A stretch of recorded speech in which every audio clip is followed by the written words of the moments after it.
जय श्री हरि विष्णु, जय श्री राधे कृष्ण। आप सभी का आपके अपने YouTube channel BK Mishra present में बहुत बहुत स्वागत है। आइए आज आप सब सुनेंगे शर्तिला एकादशी द्वादशी पारण के दिन तुलसी माता की कथा। इसी प्रकार से ज्ञानवर्धक जानकारियाँ प्राप्त करते रहने के लिए, व्रत पूजा के बारे में जानने के लिए या कथा को सुनने के लिए चैनल पे अगर आप नए हैं तो चैनल को लाल बटन दबा करके सब्सक्राइब करें, साथ में बेल आइकन घंटी को दबाएं ताकि वीडियो का नोटिफिकेशन आपको समय से मिलता रहे। वीडियो को लाइक करें, कमेंट में तुलसी माता की जय, भगवान विष्णु की जय जरूर लिखें। जो भी भक्त सच्ची श्रद्धा के साथ भगवान विष्णु का पूजन करते हैं, भगवान शालिग्राम का पूजन करते हैं, माता तुलसी का पूजन करते हैं, एकादशी का व्रत करते हैं, इससे भगवान श्री हरि विष्णु अति प्रसन्न होते हैं और अपना कृपा प्रदान करते हैं। एकादशी का व्रत जो कि सभी प्रकार के पापों को नष्ट करने वाली है और व्यक्ति के जब पाप और ताप नष्ट होते हैं तो उनके पुण्यों का उदय हो पाता है और सभी प्रकार के फिर सांसारिक सुखों की प्राप्ति होती है। हिंदू धर्म में तुलसी का बड़ा ही विशेष महत्व माना गया है। माता तुलसी जो कि अपने भक्तों के सभी प्रकार के पापों को नष्ट करने वाली है और भगवान विष्णु को जो कि तुलसी दल अति प्रिय होता है। बिना तुलसी दल के भगवान विष्णु उस पूजन को स्वीकार नहीं करते हैं और जहाँ पर भी तुलसी का वृक्ष होता है वहाँ पर यम के दूत भी असमय नहीं आते जाते।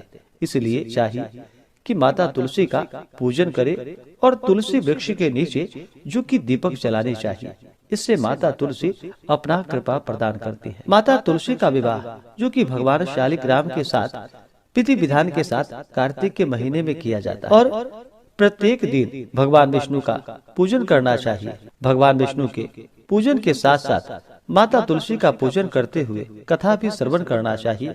इससे भगवान विष्णु और माता तुलसी का कृपा प्राप्त होता है। तो आइए सुनते हैं द्वादशी पारण के दिन तुलसी माता की कथा। अगर आप एकादशी व्रत द्वादशी पारणा तिथि के दिन ब्राह्मण दक्षिणा, अन्नदान, वस्त्रदान, गौदान आदि के लिए देना चाहते हो तो आप अपनी श्रद्धा और सामर्थ्य के अनुसार हमें डिस्क्रिप्शन में जाकर के वहां से गूगल पे, फोन पे या अकाउंट नंबर के माध्यम से आप अपने श्रद्धा और सामर्थ्य के अनुसार हमें ब्राह्मण दक्षिणा प्रदान कर सकते हैं।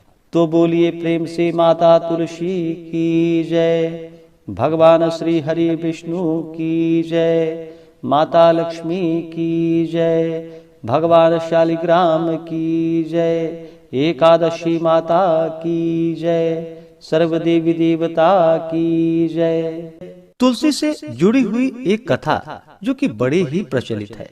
श्रीमद् देवी भागवत पुराण में इनके दिव्य अवतरण की दिव्य लीला कथा भी बताई गई है। एक बार भगवान शिव ने अपने तेज को समुद्र में फेंक दिया। उससे एक महातेजस्वी बालक ने जन्म लिया।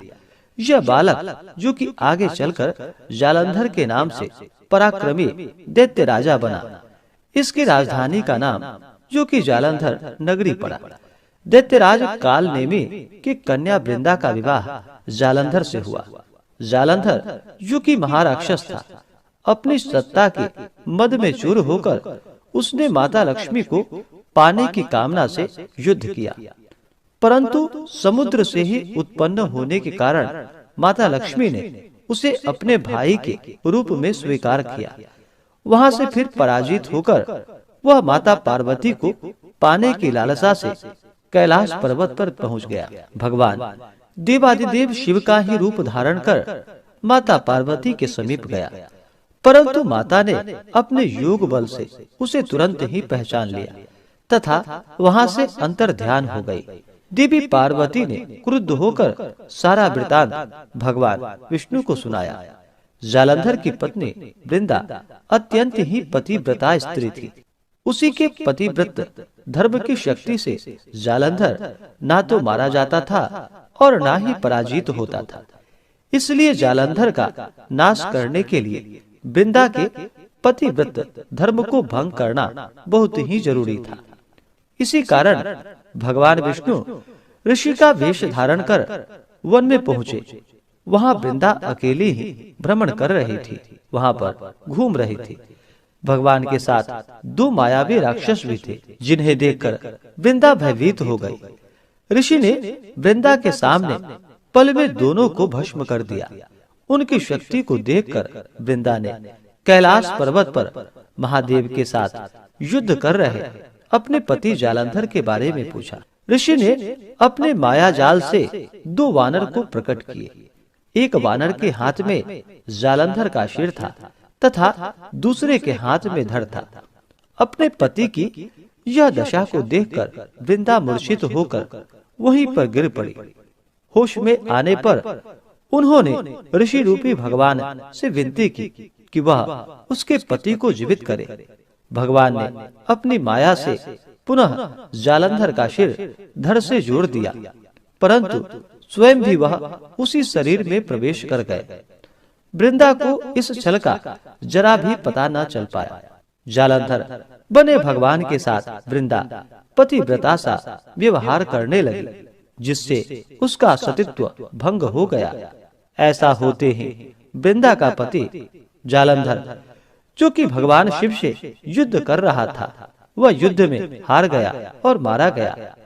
इस सारी लीला का जब वृंदा को पता चला तो वह क्रुद्ध होकर भगवान विष्णु को, जो कि शिला होने का श्राप दे दिया तथा स्वयं भी सती हो गई। जब वृंदा भस्म हुई, वहां पर तुलसी का पौधा उगा। भगवान विष्णु ने वृंदा से कहा कि हे वृंदा, तुम अपने सतीत्व के कारण मुझे लक्ष्मी से भी अधिक प्रिय हो गई हो। अब तुम तुलसी के रूप में सदा ही मेरे साथ रहोगी। जो मनुष्य मेरे शालिग्राम रूप के साथ तुलसी का विवाह करेगा, पूजा करेगा, उसे इस लोक और परलोक में विपुल यश की प्राप्ति होगी। जिस घर में तुलसी होती है, वहां पर यम के दूत भी असमय नहीं आ जा सकते। गंगा व नर्मदा के जल में स्नान तथा तुलसी का पूजन बराबर माना जाता है, चाहे मनुष्य कितना भी पापी क्यों ना हो। मृत्यु के समय जिसके प्राण मंजरी रहित तुलसी और गंगा जल मुख में रखकर निकल जाते हैं, वह पापों से मुक्त होकर वैकुंठ धाम को प्राप्त होता है। जो मनुष्य तुलसी व आंवले की छाया में अपने पितरों का श्राद्ध करता है, उसके पितर भी मोक्ष को प्राप्त हो जाते हैं। इस प्रकार से जो भी भक्त सच्ची श्रद्धा के साथ भगवान विष्णु का पूजन करते हैं, भगवान विष्णु को तुलसी दल अर्पित करते हैं, भगवान शालिग्राम का पूजन करते हैं, माता तुलसी का पूजन करते हैं, भगवान शालिग्राम के साथ माता तुलसी का विवाह संपन्न करते हैं, उन्हें विपुल यश की प्राप्ति होती है तथा सभी प्रकार के पापों का नाश होता है तथा सभी प्रकार के मनोरथ सिद्ध होते हैं। तो बोलिए प्रेम से भगवान विष्णु की जय, माता लक्ष्मी की जय, तुलसी माता की जय, भगवान शालिग्राम की जय, सर्वदेवी देवता की जय।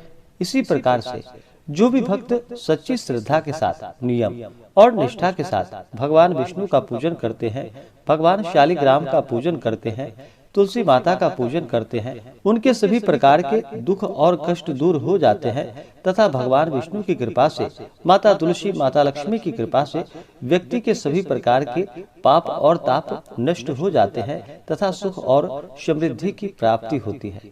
तो आशा करता हूँ कि यह जानकारी आपको अच्छा लगा हो।